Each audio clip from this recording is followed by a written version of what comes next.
Hello, everyone, and welcome back to Play Pause Rewind. We are back again. We're talking about The Suicide Squad this week, James Gunn's new film. Niles, how are you doing this fine Sunday morning? I'm doing fantastic. As always, on Sunday mornings, I'm doing great. I love That's my good. Sundays. And I mean, I just watched this movie yesterday, and I was just blown away by it. So I'm really excited to talk about it today. Yeah, This is me going to be too. really fun. How about you doing? How are you doing? I am doing good. Good weekend so far. Excited to talk about this movie. I saw it. I went to see it in the theater. You watched on HBO, so we've got both experiences.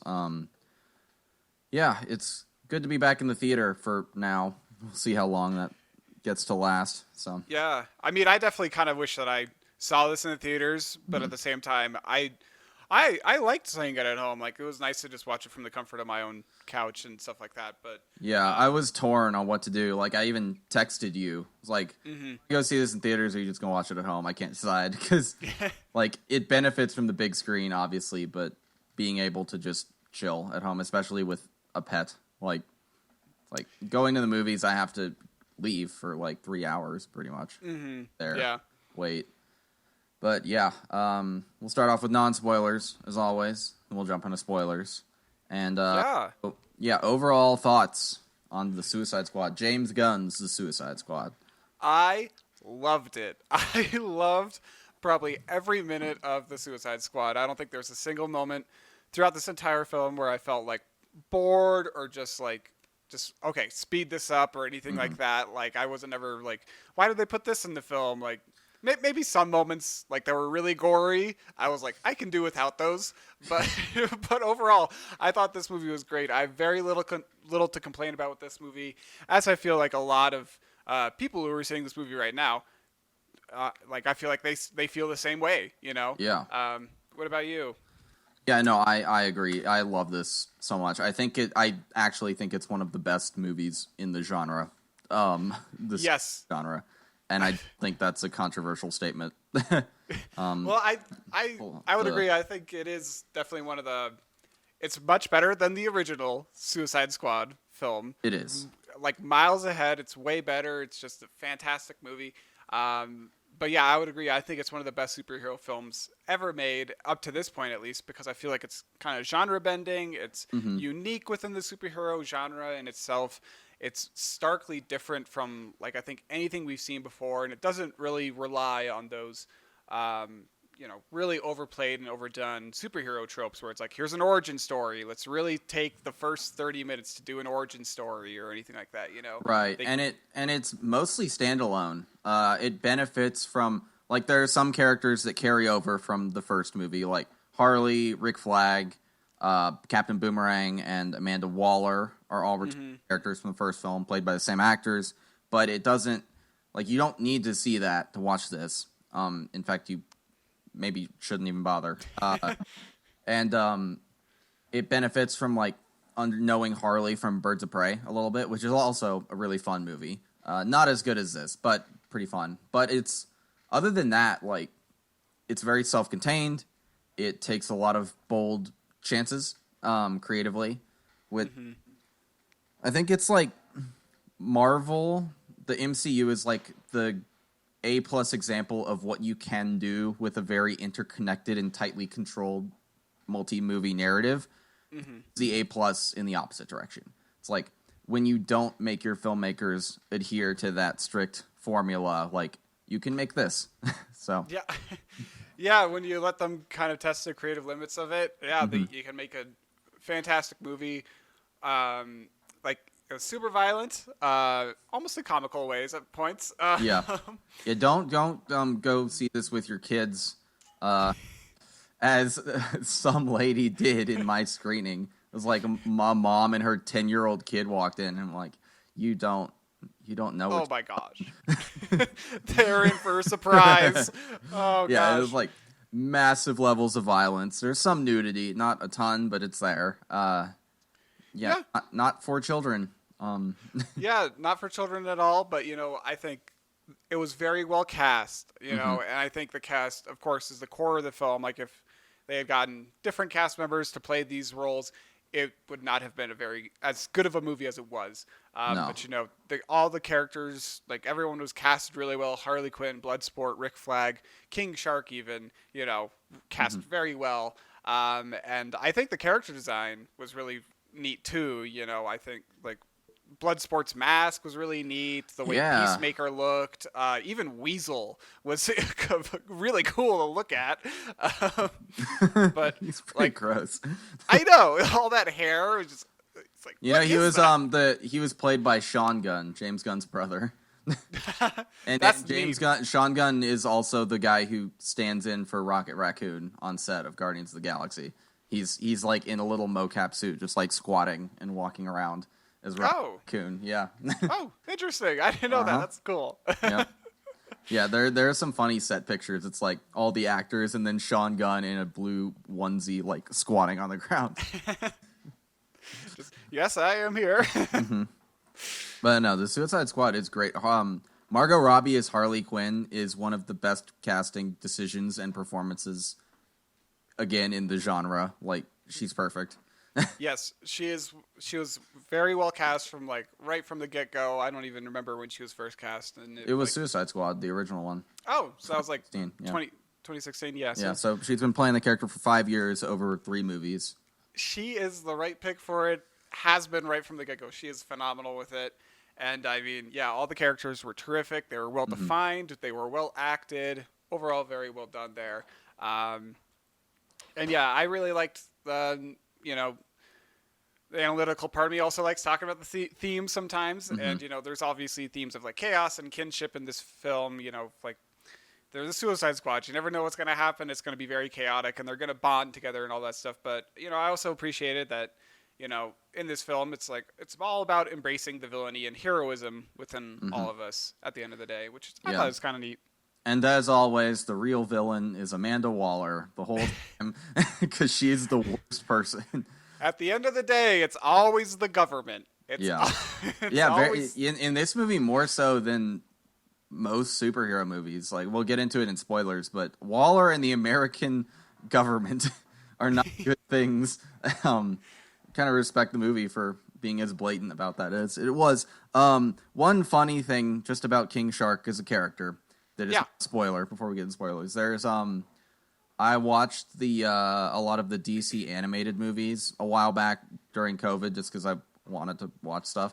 And in the finale of that series of films, King Shark is in it. Through the entire movie, all he says is, King Shark is a shark. That is his own line of dialogue.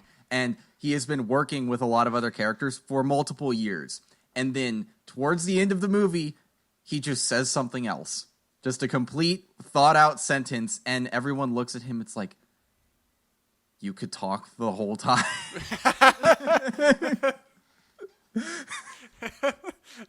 Dude, what the fuck? Yeah, it's pretty much like that. They're like, what the fuck, man? I've known you for years, and you've only ever said King Shark. Shark. We could have had so many conversations. We could have bonded. But that's funny. On that, maybe we should do spoilers just so we can have more fun. Yeah, let's just dive in. Yeah, spoiler time. Why not? Yeah, so the movie starts out focusing on Michael Rooker as Savant, who Michael Rooker you will know as Yondu from Guardians of the Galaxy, or Merle from The Walking Dead, where I first became acquainted with Michael Rooker. And very interesting choice to start the movie the way it did. It focuses on him. He's our point of view character for the opening acts. We get the team together, and they all die. Yeah. Except for Harley and Rick Flag, including Captain Boomerang, who was one of the main characters of the first movie, dead in the first 10 minutes. Brutally. Yeah, I didn't expect him to die. It kind of hit me a little bit. I'm like, oh no. Because he was one of the better parts of the first movie. And so, I mean, how taken aback were you by, I expected most of the characters in that squad to die because in the market. I honestly wasn't expecting a lot of them to die right from the get-go. Because, with the amount of, I'm gonna blame it on the marketing. The marketing for this movie kind of made me assume that some of those characters like Weasel and uh, Captain Boomerang, like you Boomerang, yeah. said, and maybe even like I don't know, uh, Pete Davidson's character, whatever he was called, or even TKD or TDK. Oh, Nathan Fillion. No. I know, because it was Captain like, Mal.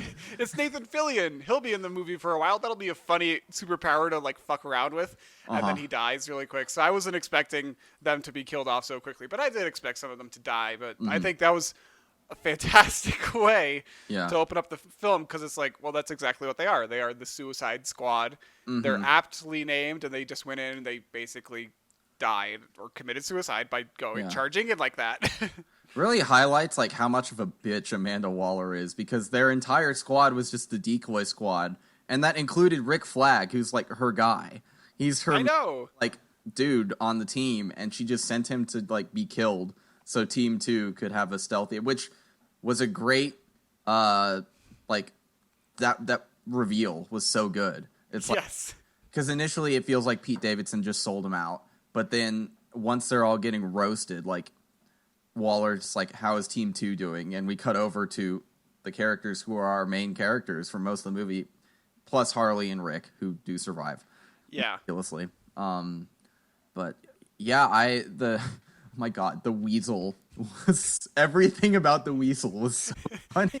He just starts drowning as soon as he hits the water. It's like, did anybody check if the Weasel can swim? It's like, oh my God. That would take. It was like my entire theater was just dying. That was so funny. I thought that was such a great idea. And then just the line, when the Weasel's like doing shit on the plane, and Savant or whoever is freaking out, and Rick Flag, it's like, it's Weasel, he's harmless. Well, he's not harmless. He killed 26 children, but he agreed to do this.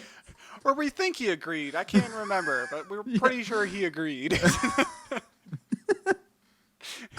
It's so absurd.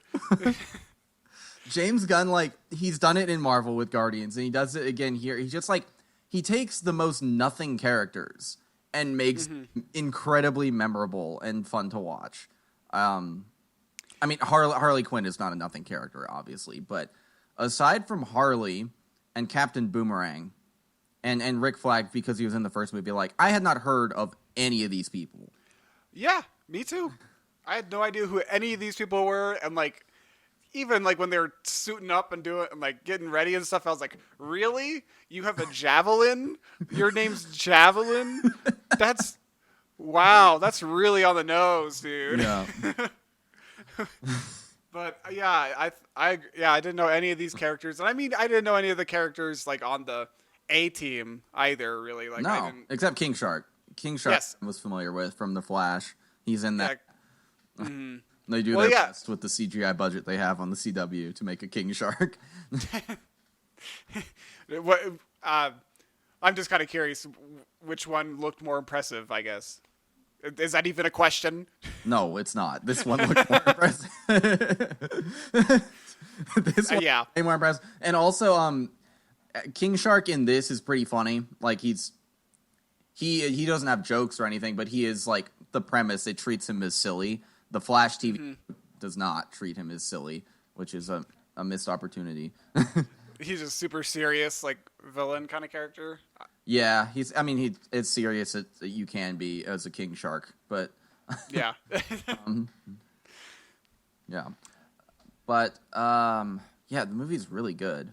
Like, the movie's really good, yeah, and like, I mean, after that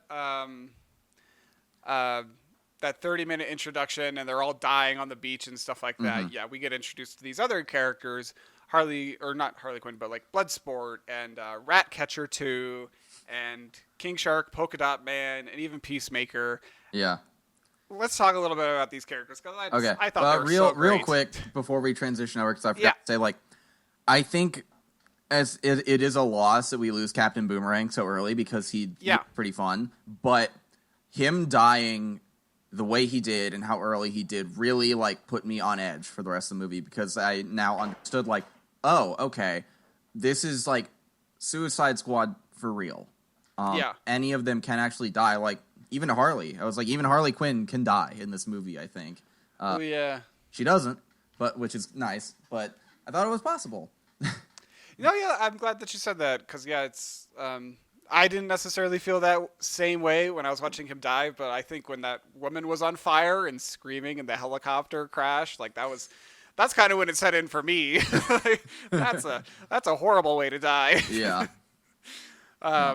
Okay, but you were transitioning over to the main cast. Well, yeah, I mean, these characters they're fantastic, and I mean, I think we kind of got to start off with Harley Quinn. Harley Quinn, we already kind of talked about Margot Robbie. She continues to crush it as this character. She's phenomenal. She's great here. And what I really appreciated was, like, seeing her in, like, a different outfit, and, like, she wasn't as, like, sexualized in this movie as compared to, like, the first Suicide Squad. She was super sexualized in the first one, like, to an uncomfortable degree. Yes. And yeah, I mean, like, very male gazy in that. Not the case in Birds of Prey, really. But good. That was also directed by a female director, which changes a lot of that. Just a note about the Birds of Prey movie. Like, there's a small moment in it that I've seen a lot of women online, like, praise, but they're fighting at the end. And then Black Canary is, like, her hair gets in her face, and Harley Quinn just, like, rolls on by. It's like, here, have a hair tie. And then... It's just like a little detail that a dude director would not think about, probably. But it's like, oh, it's a relatable thing. Yeah, that's kind of funny. Here, this will help you in your fight more than like a sword or anything else. Yeah. But I was surprised that Harley is not as much of a protagonist in this movie. She is one of the main characters, but she's not the focus for the whole thing, which I thought was interesting. Like, it just treats her as a character in the film, like, not the protagonist. Yeah. Bloodsport, I thought, was kind of the main protagonist. Would you agree? Yeah, I would agree. I think Bloodsport felt like the main protagonist. Like, he's the one who's leading the team. He was the one who's leading the charge. So I felt, he was kind of the main protagonist there. But yeah, they all had their own protagonistic roles, I suppose. But yeah, I would agree. Yeah, I wasn't expecting her to have such kind of a more diminished role in this movie. Just kind of considering in the original Suicide Squad, she was like core. And Deadshot are like the main people. Yeah. Deadshot is absent from this movie. I guess Gunn just didn't have a place for him. I was worried when they started introducing Bloodsport because a lot of his origin was like, is this just fucking Deadshot again? Like, he's an assassin for hire whose relationship with his daughter is kind of treated as an important element of his character. And what's going on? But he's not Deadshot, ultimately, I don't think. He is one of the more straight and narrow characters in the movie, as Deadshot was in the first one. But I like him. I know literally nothing about Bloodsport, but... Me neither. Yeah, I liked him too. I think Idris Elba, he crushes any role that he's in. Like, he's such a good actor, and like he can act tough. He can act like a badass. Even in The Office, he was a badass. Like, he was. He's like, an asshole in The Office.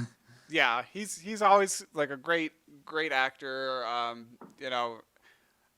Part of me was, I still see him. He plays this really great character in The Wire. So sometimes I was like, wait, what is he doing in this movie? But no, not entirely. But yeah, I think he was very interesting, and I was kind of in a similar boat, a little confused about why they kind of switched out Deadshot with Bloodsport. Not to say that I was like upset about it. I think it was a good choice, and I think Idris Elba was great. But I think Will Smith also did a good job as Deadshot in the last Suicide Squad as well. Yeah, he was all right. I think it was my assumption is that James Gunn just wanted a new character that he could have free reign with, and also like Deadshot. We've seen his arc in the Suicide Squad already, and like it was fine. It's one of the more passable elements of that first movie. So I think he wanted a character. I think Gunn just likes the creative freedom of working with characters that no one has any attachment to. Yeah, I mean, that makes sense to me. What about Rick Flag? I thought Rick Flag was really fun in this movie. He's the most generic like army man character in the first one, but he's kind of fun. Yeah, this time around he seems to have loosened up a little bit. Like he's not as like strict or anything like that. Um, yeah, I liked him too. Yeah, I liked Rick Flag. I've never really had a problem with him as a character, and he's always been cool. And I like that actor too. Joel Kinnaman, yeah. Yeah, he always does like a good kind of patriot, you know. Yeah, well, House of Cards too. He was a Yeah, exactly. That's where I really know him from. It's like he's like the retired army guy running. yeah. Against He's the Frank Republican guy that Frank is running against. Yeah. And then it's just abruptly dropped from the show once he loses the election. He's like, bye. Yeah, they like do not address him at all. Yeah, It's okay. Kinnaman's good. I like Joel Kinnaman. Yeah, he's a great actor, and you know, I think with the Suicide Squad, yeah, you absolutely need some kind of person on the ground who is first and foremost like he's looking out for the well-being of the team, and like he's looking out for the interests of the government And too, not I a guess. villain. Yeah, he's not a villain. He's not a villain with a bomb in their head. I think right. I think you need the one good guy. Yeah, he was ultimately a good guy. Yeah. Yeah, he's always a good guy. In Arrow, the good guy is Diggle. In Suicide Squad, it's Rick Flag. Yeah, and I mean, I just like also for like half the movie or like at least like 30 minutes of it, they're walking around in like standard civilian clothes. You know, yeah. Because they have to infiltrate the capital of Corto Maltese, so he's just like in a bright yellow shirt. Yeah, I thought that was like really funny for like just a design standpoint, and just like he looks funny in the yellow shirt, and you know, I thought it was funny to see Bloodsport and Peacemaker in those outfits as well. Like the shorts on John Cena are so funny. In the Lacoste shirt. Yeah. Like he looks like some like a frat kid's dad, you know? Yeah. Or like the fraternity house dad. The one who emotionally graduated from college and just like stayed at the SAE house for 30 years. And he's still doing that same old dance. I do love that moment in the bar where they're like, whoever, I think it's Bloodsport, who's like, we're on mission or something, or maybe it's Rick Flag, and then they're just like, let's just have a drink, and then they all just get really drunk and just start dancing for hours while they wait for Peter Capaldi. I was really honestly expecting that scene to go worse than it did. Yeah, me too. Yeah, I thought one of them was definitely going to be killed there, but no, it didn't happen. Well, yeah, I thought that they were totally going to like, because they were all drunk, you know, so I was like, I thought that was going to impede their abilities, or like somehow the rats were going to get like way too fucked up, you know, or like the rat gets a shot. Yeah, that would have been so funny if like all the rats were drunk and then all of a sudden they can't help with anything. Like, oh my god. Yeah. But I really was pretty like, because I never minded Rick Flag, but I was this movie made me care about him a lot, so that when he is killed at the end, it's really sad. Like he comes into some information that like this whole operation was an American government funded thing, and he wants to tell the truth. He wants to get the truth out, and he gets killed for it, which is pretty sad. Like, yeah, I felt for him, and yeah, like when that I mean, I could have done without that one shot of the like blade going into his heart, you know, the internal camera. It was like, oh, I didn't need that. Yeah. But I think it was meant to just show how like this is a real death and it's going to stick, and there's no way he's surviving this, was what I got from it. Sure. Yeah, and that's fine. But yeah, when he died, I thought I did kind of get a little emotional about it. I was like, oh, I liked him. He was a good character, and damn you, John Cena, damn you. Yeah. I thought I would have liked you a lot more, and you're turning out to be an asshole. He's such a douchebag.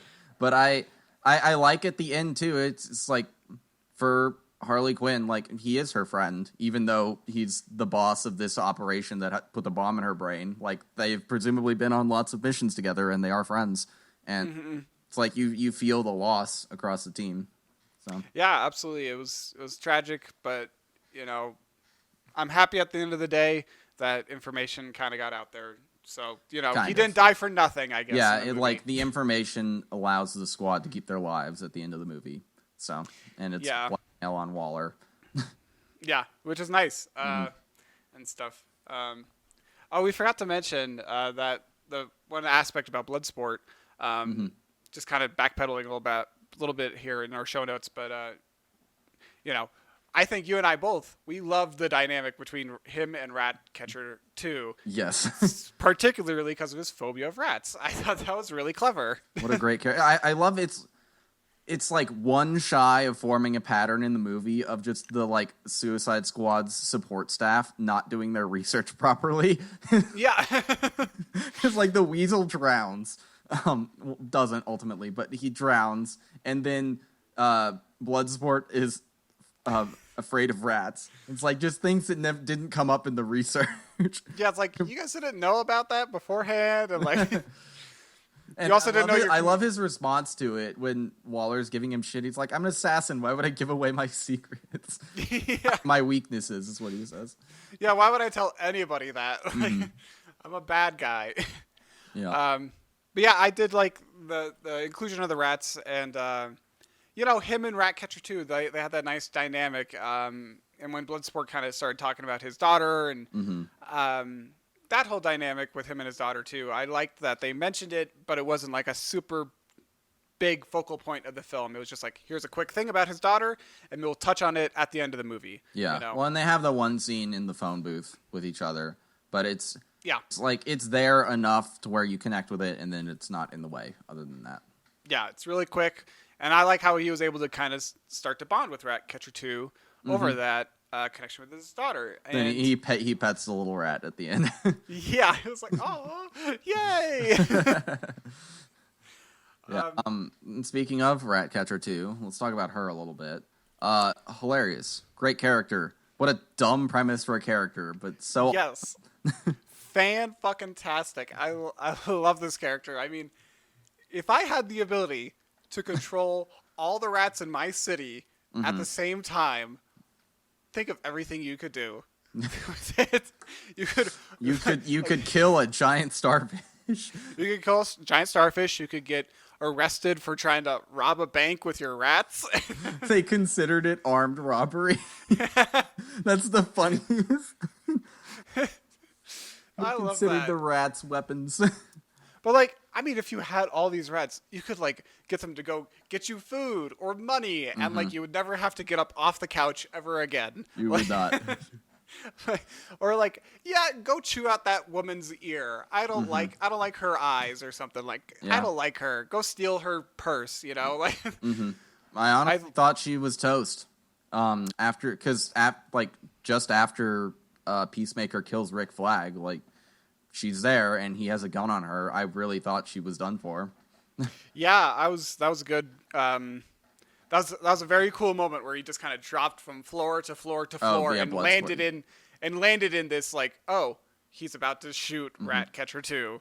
Yeah, and I love how Gunn plays with time in the movie. Like he has those like meanwhile cutaways. Yes, it's pretty effective. Like it's a good cliffhanger when Peacemaker has Ratcatcher 2 at gunpoint, and it's like 8 minutes earlier, and we go to see what the other half of the team was doing. Like creative, and he doesn't. It was very. He's not a slave to realism throughout, which is nice to see. Like in that where Harley's breaking out, it's like the blood just becomes like flowers. We get an insight into her madness. Yeah, I like that. It was kind of wild. Yeah, I mean, on that same topic of like the time jumps, like I think that made for a vastly more effective film, because like if it would just kind of started off with them assembling the team, like for Team A, and then it was all chronological. You got like Team A and then Team B, and then they went in separately, and then Team B went in. They all died. You know, that would have been far less engaging, far less entertaining. Like, which is what happens in the first one too. It's the most fucking insufferable part of that movie. It's like, I don't know how well you remember it, but it's like we introduce character, they get a splash screen of like all their abilities or whatever, and then Waller talks over like a montage of them doing stuff, And then I remember in the theater, like, it starts with Deadshot or something, and then goes to Harley Quinn. And then I'm like, wait a minute, are they going to do this for every character? It takes like 20 minutes. It's like 20 minutes of the movie, and it's garbage. It's so bad. Oh, yeah. It's like all of that stuff is what you're supposed to explain throughout the movie through the character's behavior. But no, it's going to be 25 minutes of narration with a different licensed song for every single one of them. It's... We got to get all this information out really quick right now. Come on. We got a lot of movie to tell. And it really just shows how, which it was, that it was edited by a trailer studio. Yeah, that they didn't think it through properly, and Gunn did a way better job of showing rather than explaining in this movie, being like, here's what they are. Let's not let's not over emphasize who they are. We don't need to exposit who they are. We'll just see exactly. their behavior. Thank you. And he does have the advantage of, presumably a lot of viewers of this have seen the first one or familiar with the character. It's like, you don't need to reintroduce Harley Quinn. We know who she is. Same with Rick Flag, kind of. And but it doesn't. That's the thing. I think a lot of fans in the sort of geek sphere think that backstory is characterization when it's not. Like, you don't need to talk about backstory if it's not relevant to the character's journey in the film you're watching. If it is, bring it up. Like we had the backstory about Ratcatcher 2 and her dad, because that's important to her character.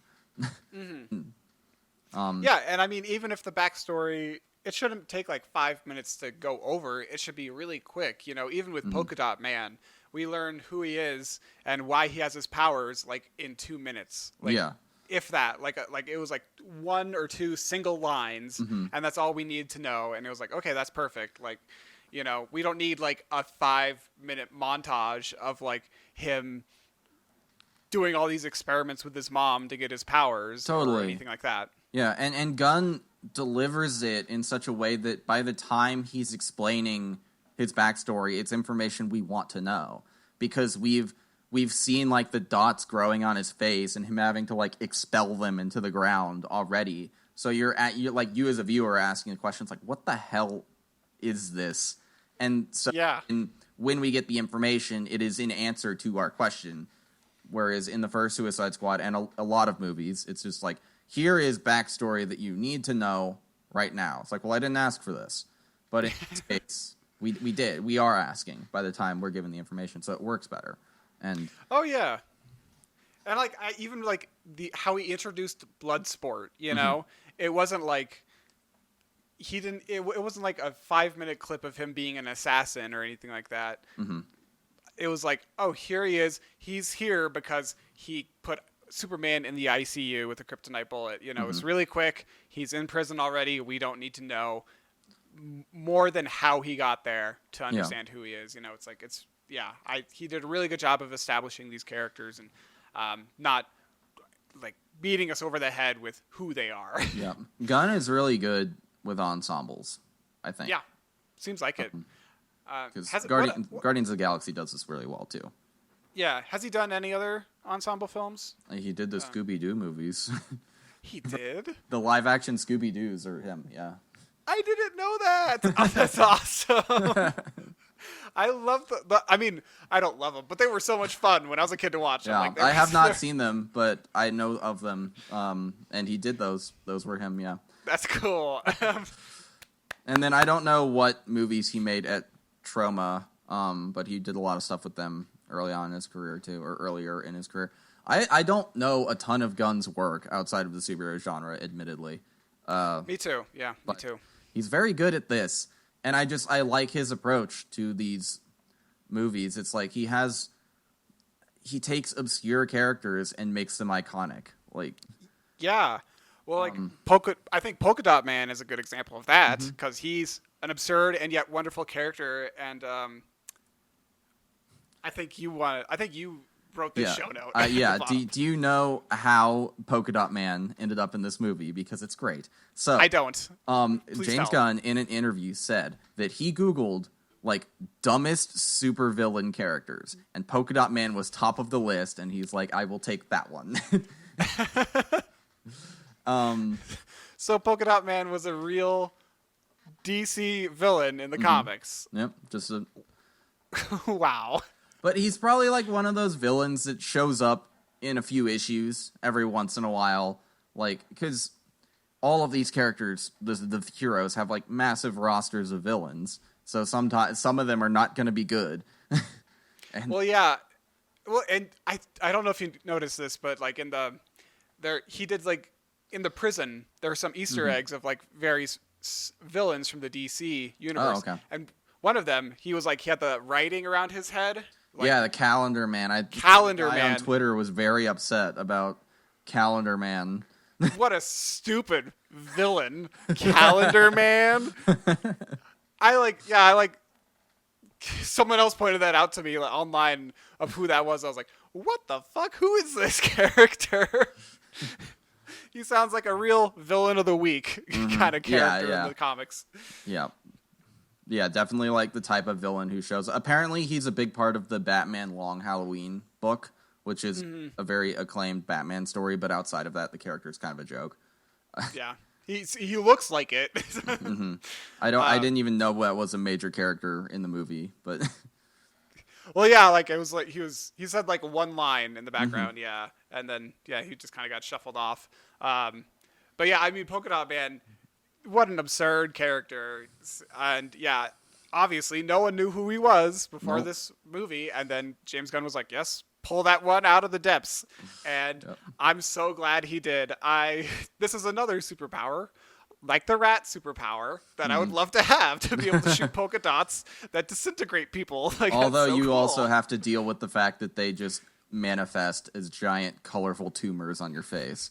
Which that's true. Like, it's a very upsetting visual, and I did not enjoy looking at it. Yeah, I kind of felt sorry for the guy, and yeah, it would also be a downside to see your mom everywhere. Yeah, everyone is a version of your mom. The first time we see that is so funny. They're like, "Where is your mom now?" He's like, "She's everywhere," and then it's behind the team, and there's just like his mom there. It's oh my god! Like Peacemaker is his mom, like with the outfit, and Harley and then Quinn at the end, and then at the end, Bloodsport's like, you see that big starfish? That's your mom. And then we see the like old lady just crushing. I was dying. Oh my god, it was so funny because that was such a funny visual of her just be like, like knocking buildings over, like. It was awesome. I'd love that. Would be such a fun, like, I mean, property destruction would be terrible to witness in real life. You know, that kind of grand scale property destruction. But if it was a 50-foot tall old woman, I think I'd find that very funny. Well, let's go through the rest of the main cast quickly. Ratcatcher 2. Well, we talked about her. Sorry. Yeah, we talked about her real quick. King Shark. King Shark is great. Yeah, he's hilarious. I love that. Well, he's voiced by Sylvester Stallone. I didn't know that. Yep. Which is fun. And I love that he's not a jacked shark. He's kind of a chubby boy. Yeah, he obviously eats a lot. Yeah. Which I think a lot of sharks do, is like they just like eat a lot. So they but I liked him. He was he fit that role of like the Groot character who can only say a few words. Like King Shark is shark. Hand. Yeah, hand. Onahu. However you pronounce his name, I'm not very good at it. Anawe, I think. Anawe, thank you. Yeah. But yeah, I appreciated his character, not just because he was like vicious and gory, but also because James Gunn was able to instill that humanity to the character as well. He just wanted to have some friends and to be loved and to have food, of course. Oh my god, I loved the part with the fish tank, like in the Project Jotunheim tower. He's just like loving these little creatures that are forming around him, and then the Suicide Squad blows up the tower and the tank breaks, and then the the twist is just like they want to eat him, they want to murder him. All the Yeah. characters. He survived so many things.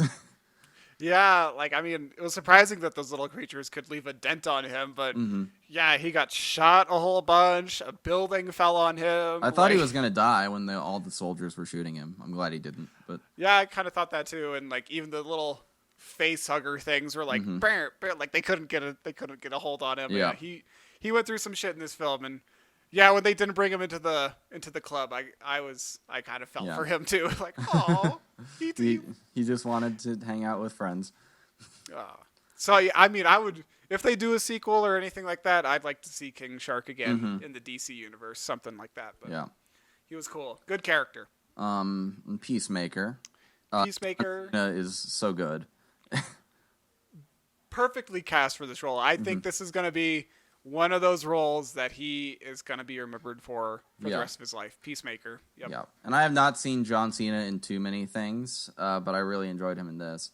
I love the line so much that I love peace so much. I don't care how many men, women, and children I have to kill to maintain it. He's so fucking crazy. I also just love when Waller is walking Bloodsport through, like, showing him who his team will be, and she gets to Peacemaker, and he's like, "Are you fucking kidding me?" She's like, "What?" Like, you said everyone was chosen for their unique talents. He does the same thing that I did. Yeah, like they always have this like just dick competition of like, no, my bullets go through your bullets, and like I'm a better killer than you are, which like, ends up being a payoff later on. Yeah, the tinier bullet going through the bigger bullet. Yeah, that was funny. Because I guess Bloodsport listened and got smaller bullets. Yeah, that was kind of absurd, but it worked. Yeah, I mean, but it was like, that's cool. That I love when things that are just like a little joke in the beginning of a story end up being a major payoff at the end. James Gunn does a really good job with that too, of like, putting those small little elements earlier in the film, and then they turn out to be a nice reward later on. Yeah. They definitely took a page out of the MCU for that, maybe, with the, I mean, it's not like the same thing as like Cap lifting the hammer. No, but it's the same type of thing where it's like, yes, well, absolutely. It's different in this because it's within the same movie. Like, it was obviously structurally planned to be a payoff. Yeah. Unlike the hammer thing, which no matter how many people tell me that was always planned out, it's like, fuck you, it was not. Yeah. But well, yeah, I was just gonna say it goes back to like, back in like literature, like if you like read like an old like book from like the 1800s, and it's like there's a gun on the wall. Yeah, like, the Chekhov's gun. Yeah, it's like that gun's gonna be used later. Like, right. Yeah, it's a writing rule. It's a.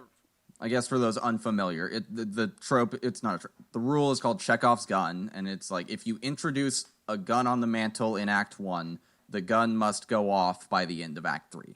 Or Act 5, or whatever it was in the original quote. I don't remember. But it's like, basically, don't waste the audience's time. If you're going to draw attention to something, use it. Yeah, and they did a great job with that, with the bullet thing that they talked about earlier in the film between John Cena's character and Idris Elba. Yeah. And I think they did that maybe once or twice. One or two other times in this film, maybe, but I don't remember. Maybe. Yeah, which is like, which it almost seems like, or it might almost seem like starting the film out with Savant and spending all that time with him, only to kill him like 10 minutes later, is a refutation of Chekhov's gun, but it's not, because that serves a purpose in the story too. It establishes stakes. It's like, every character we've spent time with up until this point in the movie dies in the opening sequence, pretty much. Yes. Yeah. And I appreciated that. It's much better than them just telling them like, this is how it works. Don't go out. Don't fall out of the line. So which is what happens in the first one. It's like the only person on the there are two people in the squad in the first one who die, I think. One is Slipknot, who is the only character who does not get his own introduction, and he dies immediately, and then Diablo dies at the end in the sacrifice. But everyone else lives. In this, the majority of the characters die. Yeah, that's... in various degrees of like dramatic weight. Like Polka Dot Man is just crushed and they move on in Yeah. battle. Yeah, his death was really funny. He's like, I'm a superhero, and then bam, dead. Yep. Like, swatted down. But yeah, I mean, all the deaths were different from each other, and they were all unique. Like, even, like, the Thinker's death was unique, you know? Yeah. Or John Cena's death, or death fake out, you know, because of the post-credit scene. Which, come on, how can he realistically survive a bullet wound to the neck and then being crushed by an entire building and then I don't later know. being rescued like 24 hours later? Like, I don't know, fine. but we are also talking about a movie where the villain is a massive starfish from space. So, yeah, that's fair. but speaking of that starfish, very interesting as a villain. What a weird premise, and almost tragic in the end too.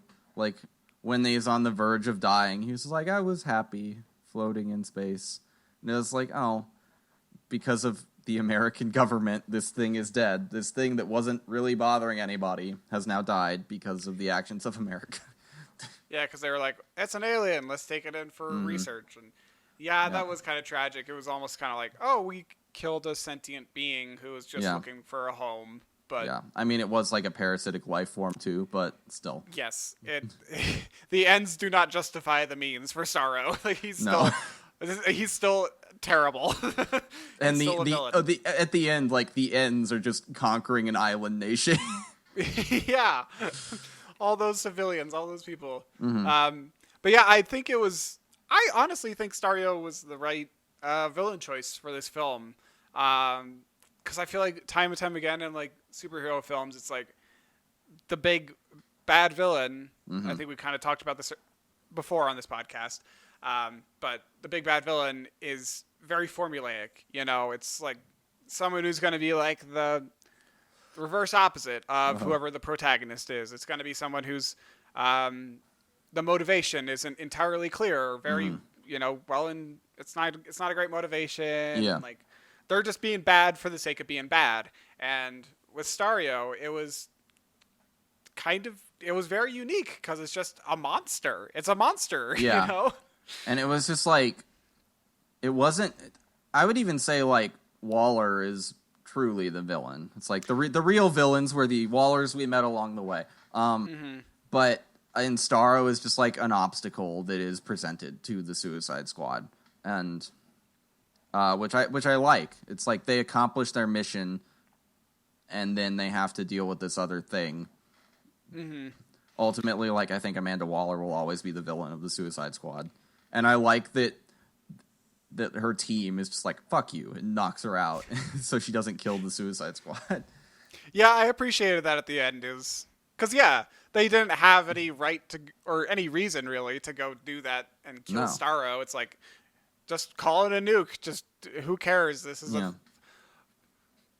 it's not politically correct, but this is a third world country comparatively to the U.S., I guess, or second world. But well, it was like a Banana Republic country, if that's a term allowed anymore. But it was like a very U.S. influenced island nation that was undergoing a regime change, and the new government not as friendly to the United States as the previous one was. So, and then that's the driving force behind the whole mission, which is a very real thing. Yeah, it's very real, and it's kind of, it's relevant to today with, there's still coups that happen today, with what happened in Myanmar and even like the stuff going on in Afghanistan right now with that shit's really terrifying over there. And it's like, well, this stuff is still very relevant and it can happen. And, it's the U.S. has had a hand in so many over the years. So I appreciate that. Yeah. Well, even more than a hand, like it's often just, we are responsible for the coup. Like, every time throughout the history of the 20th century, it's like every time a democratically elected government might be socialist, like the CIA sends in operatives to destroy the regime. Yeah, This is not like a weird. conspiracy or anything or like a crazy theory. It's like this is all public record. This is fact. Like this is what the United States does. Yeah, let's just, let's look at Cuba. Let's look at, the Taliban, and let's look at Yeah.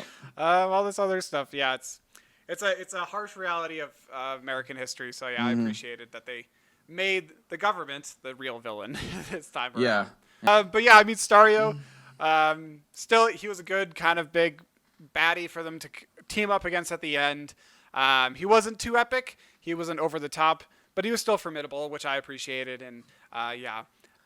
Yeah, he was as not over the top as the giant starfish from space can be. But Yeah, of course. it was like, yeah, and for a while, it's like, how are they going to defeat this? Because it just kept shooting out little mini starfish to take control of people. Yeah, right. Yeah, I was kind of confused about that too. Like, how were they gonna?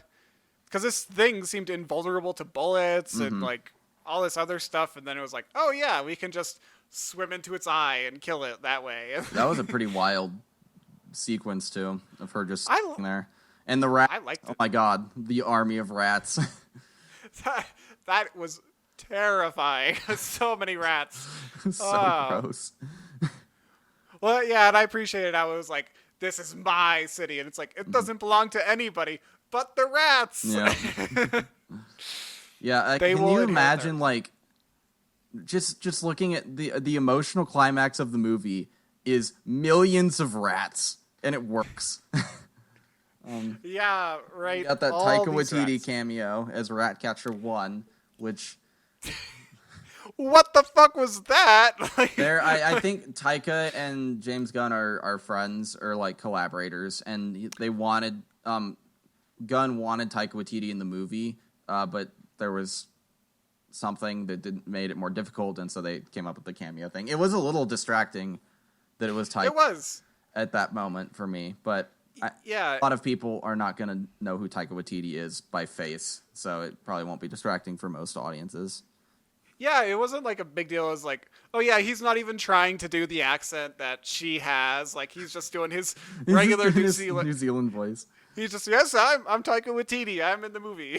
Here I am. Like, Yeah. I mean, that's cool if they're doing like cameos, kind of going back and forth.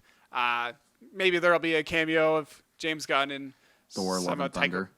Yeah, that'd be kind of cool. I'd be okay with that. I mean, I'd have to look up a picture of James Gunn. I can't entirely remember what he looks like right now, but that'll be kind of cool if they're doing that kind of trade-off. But yeah, that Taika Waititi cameo came out of left field for me. I was like, It what does, the fuck? yeah. It was a good No big scene, deal. though. It was a good scene. It was just like slightly distracting that a director actor that I am very familiar with just like appeared on screen in the middle Yeah. of the emotional climax of the movie. But Yeah. it worked. The scene worked. I like the idea that it's like he loves rats because they're the lowliest creatures that are like spit upon, but they have purpose or something. And it's like, oh, that's a nice sentiment. Well, yeah, and, it ties directly back to who the Suicide Squad is. These are the villains. These are the forgotten, people, the ones that are locked away because they committed a crime, and now they're kind of the lowliest form of life because they just work in prison and So I like that tie in there, and there is something that we can all pull out of that quote. Even the smallest of us, two podcasters, even us, Oh my God. can have a big influence one day. One day. Yeah, I mean, just on a side note, since we're talking a little bit about that Taika Waititi cameo, a part of me, I did appreciate Ratcatcher's backstory, and it felt emotional and added some gravity to the dynamics of the team, especially between her and Bloodsport. Bloodsport, yeah. However, I didn't enjoy it 100%, and it kind of felt strange to me a little bit that we didn't get some similar backstories for some of the other characters. You know what I mean? Like, we got to learn a little bit more about who Bloodsport was, and because of his kid and how we got there. And to a lesser extent, we also got to learn about Polka Dot Man and why he's kind of cursed with his abilities. But, beyond that, we didn't get a ton for Peacemaker, and, we didn't need one for Um, uh, Really. maybe even King Shark or Rick Flag. We didn't really need them for them, or even Harley. We know who those characters are. But I don't know. Part of me thought maybe it could have been nice to know a little bit more or have a deeper emotional connection Okay. with some of those characters through a backstory. But Yeah. I don't know. Yeah, I didn't think they were totally needed, but it was interesting that like Ratcatcher 2 is the one that we get that information for. I also love that it's Ratcatcher 2. Like that's just what Yeah. we call her. And he's like, what, we couldn't get Ratcatcher 1. He's like, oh, he died. He died from a heroin overdose. Yeah. Oh, that's fun. But it was good, And Ratcatcher and Bloodsport's dynamic was fun. I also love that she's just always tired. Like, Yeah, that was a good note. And the little rat that's always on her shoulder and doing is it Sebastian? Is that what she called it? Sebastian, yeah. Sebastian. I think it's Sebastian. That or it is Sebastian, yeah. I thought Sebastian was gonna die. I'm glad he didn't. Me too. Yeah, and when all those rats kind of started swimming in the eye, like I was watching it with my girlfriend, and we kind of like looked at each other like, "Are those rats gonna drown? What the fuck? Like, are all those rats gonna die? Yeah. No. Like, I care about these tiny creatures." Yep. Also, just some visual moments throughout, like when they're going into the Jotunheim Tower and it's raining. That shot where the whole frame is just like white with the rain and they're walking. It's like really pretty. It's a very like colorful and visually pleasing film. Yeah, and with the soundtrack, like with that song coming in there, that was one of the best songs they could have chosen for that kind of badass entrance through the rain. And even like I liked the Johnny Cash song at the start of the film, and I liked a lot of those other songs that were like through this film's got a great soundtrack overall. It does. Yeah. Did he direct the first Guardians of the Galaxy as well? He wrote and directed both of them, and he's doing the third one because Disney rehired him. Well, you and we used to bump the old Guardians of the Galaxy soundtrack. So we drank so many alcohols to that. All the time. We just love that soundtrack. So I guess it should come as no surprise that James Gunn knows how to pick a fantastic soundtrack. Yeah, and I guess the weird thing about this movie even being made, this only happened because James Gunn vocally criticized Trump on Twitter, and a right-wing like grifter went back through James Gunn's Twitter over a decade and found a bunch of old tweets that were like pretty disgusting, but they were like jokes about pedophilia and shit, and things that Disney knew about when they hired him and didn't care, and also things that James Gunn has apologized for and left in the past before this happened. But in response to that, Disney fired him from Marvel. Right. And then in the wake of that happening, DC or Warner Brothers scooped him up and asked him, like, what do you want to direct and write? And he said this. And in the time since, Disney has rehired James Gunn, as they were always going to do. It was just a PR thing. Yeah. But, of course. So this movie... So if that one guy hadn't gone through his Twitter and looked for those old tweets, we might have never gotten this film. Is that what you're saying? That is what I'm saying, yeah. Ultimately, I guess we have to thank Donald Trump for the Suicide Squad. It's like, as upsetting as it is to thank that man for anything, it is technically because of how bad of a president he was that we have this movie. So... Well, that is a real roundabout way of having to thank him. That's funny. One positive thing came out of that, and it was this movie. Well, yeah, and I completely forgot about that saga. So, yeah, it was wild. Yeah, that was so many years ago now. Yeah, that's crazy. It was it was. I mean, I think that was like 2017, maybe 2018, but it was a while ago. Must have been. Yeah, so that's why the Suicide Squad exists, because of... Well, you never know where good art's gonna come from. You know, nope. every good painting, every good movie, every good book has a story behind it. So yeah, that's part of the story now. Yeah. What about The Thinker? What did you think of The Thinker? Yeah, the Thinker, he was fine, I guess. I was just expecting a bigger role for the Hmm. Thinker. Um, when it came down to the wire in this film, he just kind of functioned as a generic scientist, Hmm. who was just kind of like, I'm here to, you know, be the director of the Starro program, Project Starfish. He Hmm. was the one who's worked with him for 30 years, so he knew everything about this creature that we can possibly know. But yeah, I was expecting more from him. Wouldn't you Yeah. agree? Yeah, I was surprised by um, both his late entrance and his early departure, but I guess it fits for the role he had in the movie. I think. Um, I thought he was going to be on the team based on the marketing, Me too. but I liked him a lot. I think he was a fun character. I like that the genre's grown up to a point where it doesn't need to fully explain why a man just has giant probes stuck in Yeah. his brain. It's just like this is just who he is. Just roll with it. I think Yeah. amplify like his intellectual ability or whatever, but I don't know. I think that's safe to assume, but if it did amplify his intellectual ability, he should have been able to think of a way out of working with the Suicide Squad. Hmm. Like, Yeah.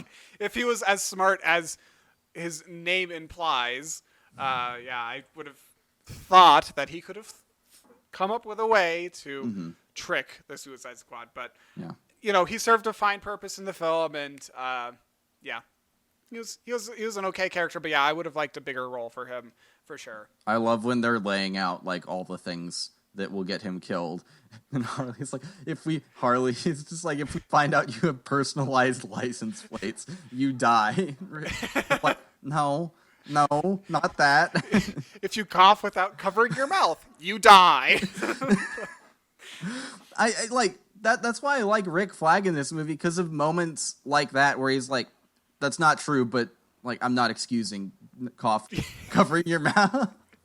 Yeah, he comes in as the level-headed guy, but also is like, well, Yeah, it's like, don't do that. That's gross. But yeah, he had some good comedy elements. And can I just say, too, that I think Harley Quinn, I didn't mention this earlier, she was so funny in this film. Yeah. And I think one of the funniest moments in this movie is where she has sex with the president. She has this great day with him. Like, they're like, he proposes to her and she's like, oh my God. And, they do their thing. And then he's getting up and he gets dressed and he does this whole long-winded speech about like killing these, experimenting on kids and all this Yeah. stuff. And then she shoots him. and she didn't even know there was a bullet in the gun. She was like, "Wow, that's surprising." But Yeah, I thought that was so funny. She was like, I made a promise to myself from my next boyfriend, whenever I saw a red flag, I was going to shoot him.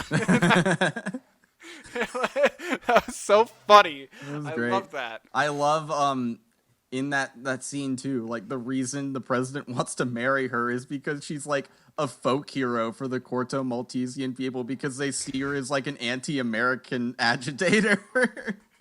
Yeah, it's like, what the fuck? Okay. It's so fun. Like, this movie is surprisingly political. Like, Yes. Yeah, it really is. It doesn't pull says punches. a lot about our country.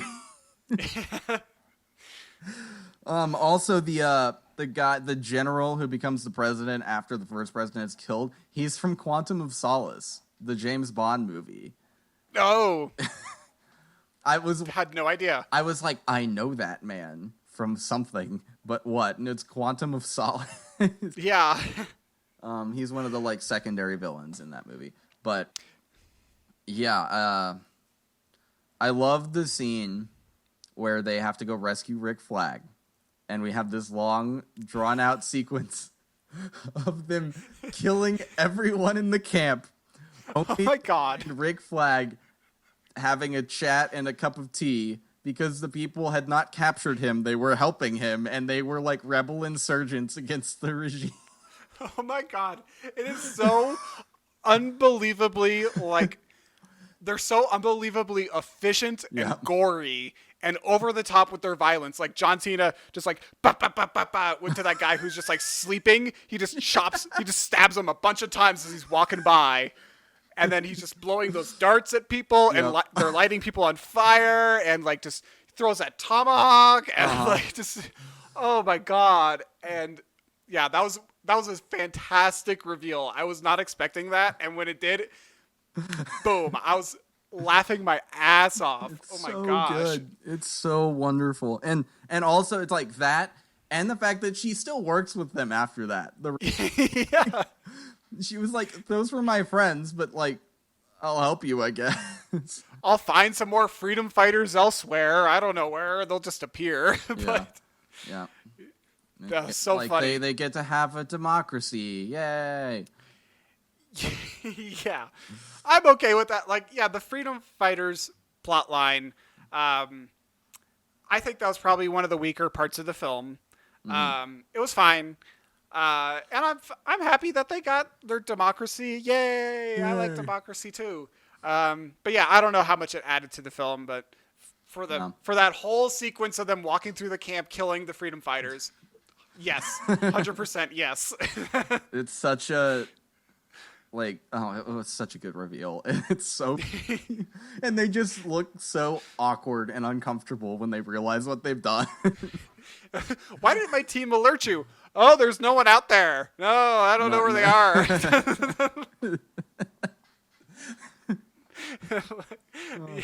Yeah, that would be so awkward. Oh yeah, I just killed all your friends. What do I say?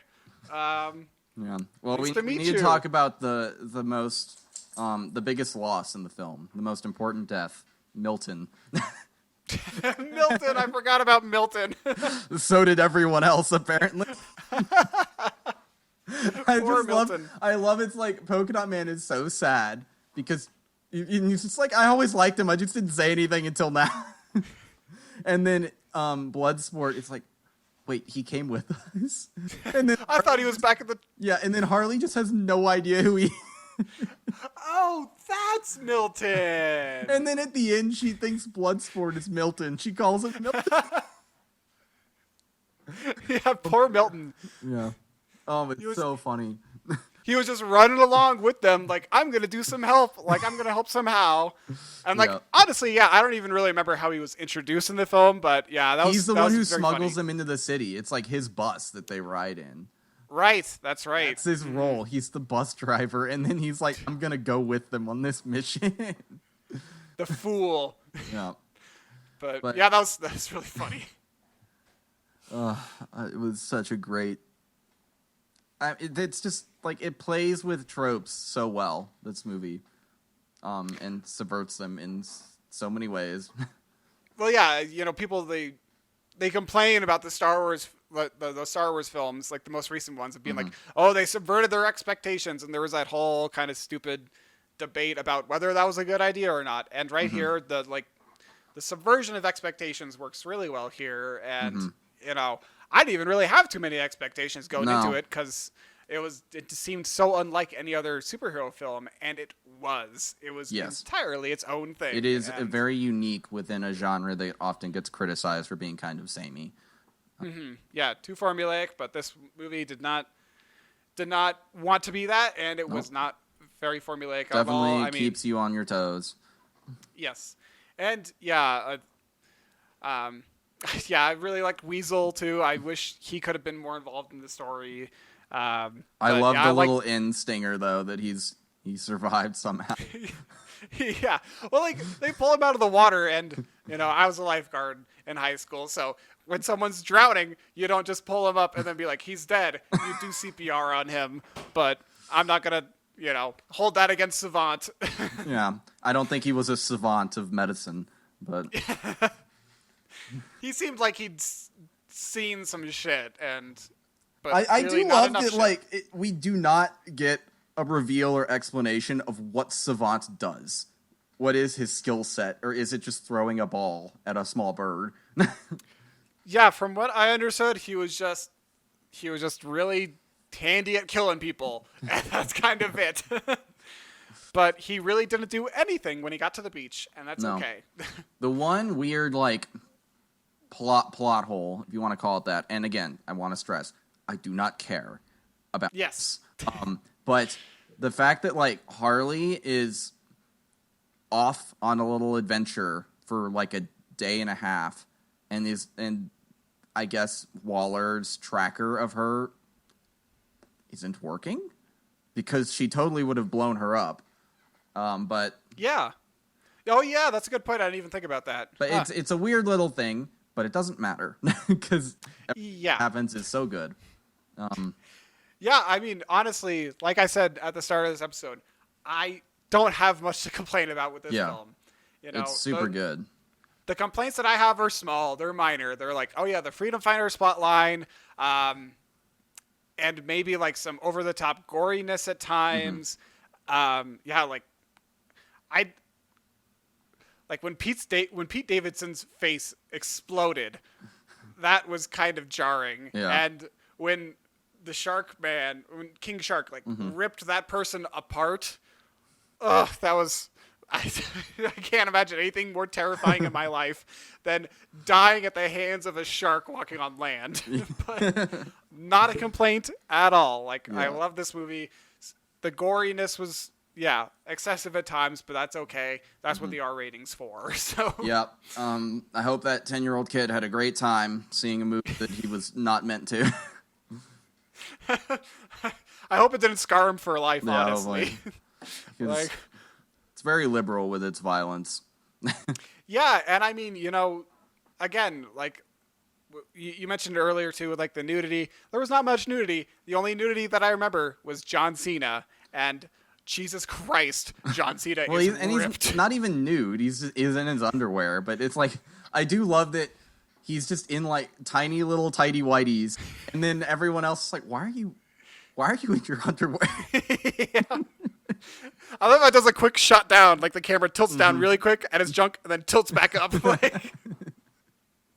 Like, oh, we saw John Cena's dick. Great. Yeah. Yeah, but I also liked, speaking of John Cena and Peacemaker, like when he turns on Rick Flag, I enjoyed that he was like very clearly not wanting to do it. Like like it was making him sad, but he was like, this is the mission.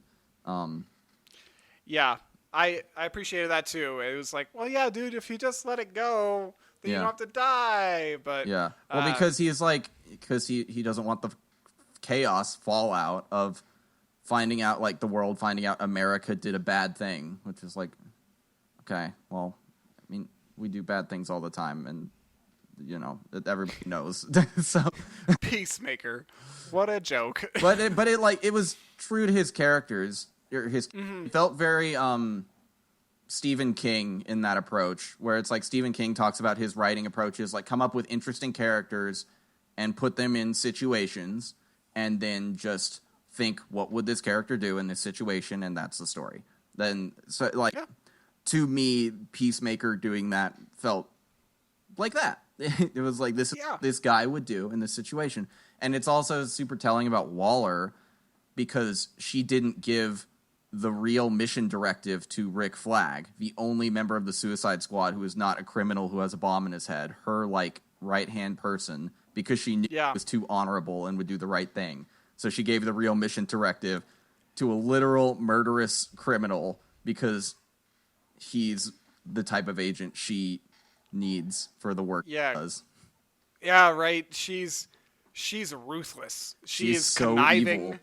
She is, she'll go to, there's no line that she won't cross for the mission, to protect, like, America. Well, she threatens Bloodsport's kid, right? And then I like, it's such a great moment where the support guy is like, you were just bluffing about his kid, right? Like, you wouldn't actually do that. And she's like, you don't know half of the things I would do for this country. And it's like, God. She's terrifying. She is so scary. And, God, fuck, what is her name? The actress. Blanking. She's awesome. Yeah, she's phenomenal, and I'm glad that they kept the same one or the same actress for this film, Viola Davis. You know. Sorry, Viola Davis. Viola Davis. Yeah, she is so good. She's phenomenal, and yeah, that's.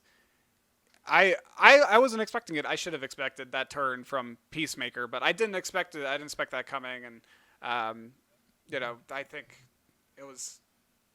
It's also kind of a representation of how America actually functions in the real world. I would expect our special agents to not be interested in saving civilians. They're more interested in removing America's influence or evidence of their influence.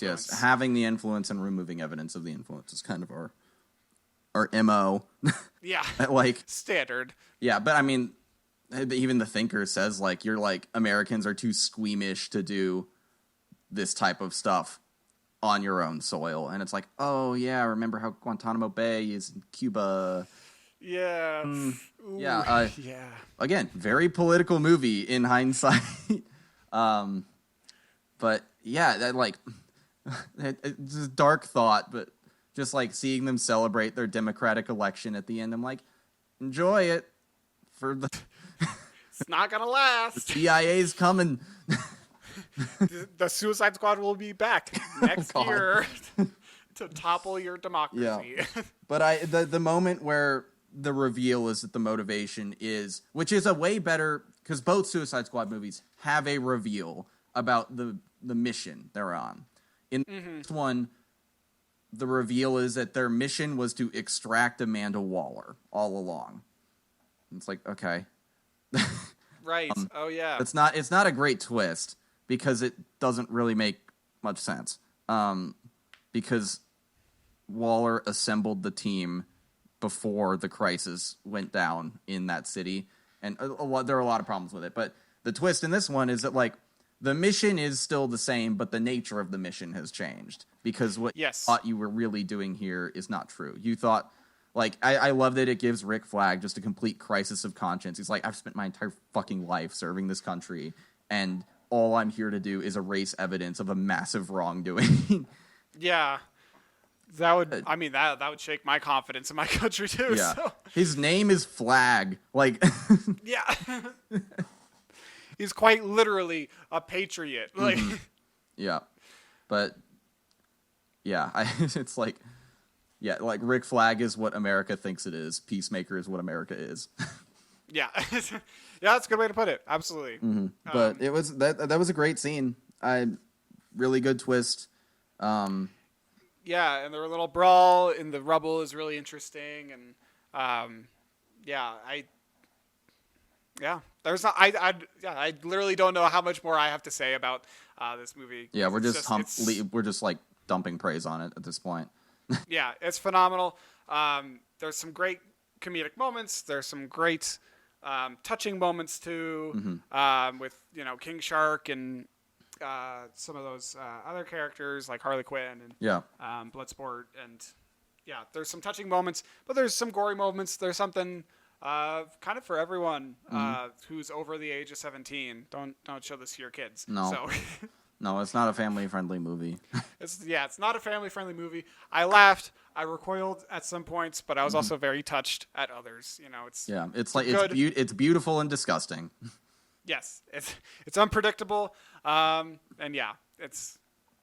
I think we said basically all we can about this movie. Unless you have anything else to add. No, I don't think so. It's amazing. Yes. Well. On that note, let's talk about some other stuff. What have you been reading, watching, writing, playing? I actually bought the Injustice comics. Oh my god! At least the first 2 years. I got them right here. Actually, I'll hold them. I'll hold the second one up. I'm currently reading the first one, but I bought the Injustice comics. I know that they're based on the game, video game. So yeah, they're based on the video. They're based on the video game. So is the story an adaptation of the game story, or is it taking the same premise and going in a different direction with it? It seems like it's basically the same story. It's just got I think there might be some more dialogue and some more kind of events going on. I didn't play the first game. We only played the second Injustice game. So, I've watched the first one, the cutscenes of it, and the premise of the first one is heroes from the main universe are sucked through into the Injustice universe, and it's about Batman and Lex Luthor and Deathstroke have like assembled a team of a resistance against Superman's regime, and they team up with the Earth One heroes to take down Superman. That is a little different. Because yeah, it does have the whole the Joker dies at Batman or Superman's hand. Because he kills or he like mind controls Superman into killing pregnant Lois or something. He kills pregnant Lois. Yeah, and Metropolis is nuked. But yeah, there's no like people being sucked into a different dimension or anything like that. It's like very much in its own world so far.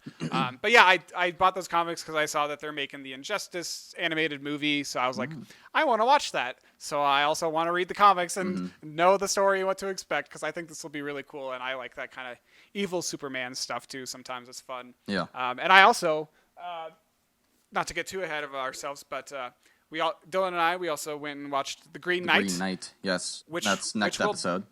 Which will be our next episode, and I bought the book. So it's a Tolkien translation, because I couldn't find my version anywhere. Like I know I had it. Maybe I rented the book and I gave it back for school or something like that. But I'm going to reread it in preparation for our next episode. So how long is the book?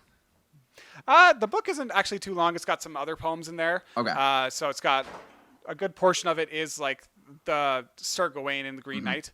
So I'd say it's probably about like, I don't know, 80 pages, 200 pages. Oh, okay. That's not that But long. then there's like, then there's some other poems in there. Like, I can't remember the names off the top of my head, but I'm going to read that in preparation for the next episode. So we'll have even more to talk about for the Green Knight. Yeah, I think I'm gonna try to go rewatch the Green Knight before we record again. It's a great movie, but there's a lot going on in it. Yes, and I think I probably will understand more if I watch it again. And also, I just like had to pee the entire movie, which was distracting. Yeah, that'll take away from the film a little bit. But what about you? What have you been watching, reading? So I finished, I may have said this on the last episode, I don't remember, but I caught up on Stormlight Archive, so I'm done with that. And I'm back to the Thor comics I was reading. I'm on the Road to the War of the Realms right now. So I have this book, which I'm almost done with, and then War of the Realms itself, and then there's like the denouement of War of the Realms called War's End. That's the right word, right? For the winding down. The falling action, I guess, of the story arc. But what was it? Denouement. I thought that was it. But. Oh, sure. I don't know. Whatever. So I'm excited for that. The War of the Realms has been like built up through the entire storyline. Cool. Thor, the man Thor, is Thor again now. Cool. Jane's run as the character has ended. Interesting. Okay. It was pretty satisfying, actually. Like, there's because like she's dying of cancer the entire time. That's part of her character journey, and this ends like every time she picks up Mjolnir, it kills her a little bit more because it wiped the chemo from her body. So it gets. Oh, that's so interesting. Wow. Yeah, it gets to a point where they're like, if you do it again, you're just literally gonna die. I won't say exactly what happens and how that all ends, but it was very good. And I'm excited to see it adapted in some way for the next Thor movie, because this storyline is the basis for what they're doing. Yeah. It's going to be very different, but yeah, it's cool. Sweet. Yeah, I'm excited for that movie. That's going to be neat. Yeah. And you'll have that background knowledge. That'll come in handy. Yeah. And I've also been playing this game on stream called Death's Door. Very interesting little indie game. You play as this like pigeon and it's like a puzzle, like environmental puzzle game with some combat, and you have a sword and a bow, and you're supposed to like collect souls from these places, and you just only played like 2 or 3 hours of it, but it's really interesting. It's if you can, I don't think it's on the Switch, so you couldn't get it, but you might be able to get it on PC. It shouldn't be too demanding. It's like a top-down isometric game, very interesting, like somber tone, but Yeah. there are a couple other pigeons in the little hub world where you work, and they're just like sitting at their desks on typewriters, and one of them is like, I love typing, I love it so much, it's so fun. It's really great. That's cool. Yeah, but I've been playing that, and that's all I've really been doing recently, Nice. media-wise. I need to finish the Fear Street movies. Those are super good. I've only Oh yeah, you mentioned those before. I might check those out at some point for sure. Yeah, but I think that's all from us this week. Where can people find you online? Yeah, you can follow me on Instagram at Niles Got No Styles. If you like the occasional cool photo or strange video, please give me a follow. That's kind of all I'm doing on social these days. Dylan, what about you? Where can people find you online? On Instagram at DylanD1026, on Twitter at DDay Movies, on YouTube at DDay Movies as well. Just find that through my socials. And you can also find me on Twitch sometimes, twitch.tv/DDay_movies. And I think that's all I do. That's my stuff. Yeah. Solid. We'll be back in 2 weeks. We're talking about The Green Knight. If you haven't seen it, just spoilers for our episode. Let's go see it. It's really good. Yes. We want movies like this to get good box office returns, so we get more of them. Yes. Please go see The If Green you're Knight. in an area where it's not safe to go to the theater, obviously, we're not talking to you. Yeah. But yeah, thanks so much for listening. We really appreciate any listeners that we get, and yeah, please feel free to like and subscribe. And Oh yeah, Yeah. leave a review if you enjoy the show. Those help out in some way, I'm told. yes, and if you want to get engaged with the show, you can also send us any questions or any topics that you want us to cover. Do we have a specific? I mean, you can tweet at us. Tweet at us with the hashtag play pause rewind pod.